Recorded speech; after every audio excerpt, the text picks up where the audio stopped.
Dear viewers, আপনি আপনার Samsung ফোনে কিভাবে দুটি মেসেঞ্জার অথবা দুটি ফেসবুক কিংবা দুটি হোয়াটসঅ্যাপ কিভাবে আসলে ব্যবহার করবেন। কোনো প্রকার অ্যাপ্লিকেশন ডাউনলোড না করেই আপনি কিন্তু দুটি অ্যাপ্লিকেশন ব্যবহার করতে পারেন, হতে পারে হোয়াটসঅ্যাপ কিংবা মেসেঞ্জার। তো এটি কিভাবে করবেন, এজন্য আমরা চলে যাব সেটিংসে। ডিয়ার ভিউয়ার্স, আমরা চলে গেলাম আমাদের ফোনের সেটিংসে চলে আসার পর আমরা স্ক্রল করে নিচে চলে আসব। নিচে আসার পরে দেখুন এখানে একটি অপশন রয়েছে অ্যাডভান্স ফিচার্স। এই যে অ্যাডভান্স ফিচার্স অপশন রয়েছে, আমরা চলে যাব অ্যাডভান্স ফিচার্সে আসার পর একদম নিচের দিকে দেখুন ডুয়েল মেসেঞ্জার বলে একটি অপশন রয়েছে। জাস্ট এই ডুয়েল মেসেঞ্জার একটি ক্লিক করে দেব।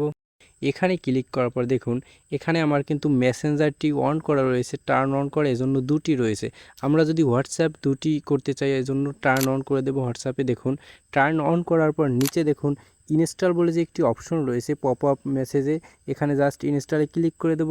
ইনস্টলে ক্লিক করার সাথে সাথে কিন্তু আমাদের হোয়াটসঅ্যাপও দেখুন ইনস্টল হয়ে গেছে। দেখুন আমরা যদি একটু চেক করে আপনাদের দেখাই, দেখুন এই যে আমাদের এই একটি হোয়াটসঅ্যাপ রয়েছে এবং এই পাশে দেখুন এই আরও একটি হোয়াটসঅ্যাপ কিন্তু আমাদের রয়েছে।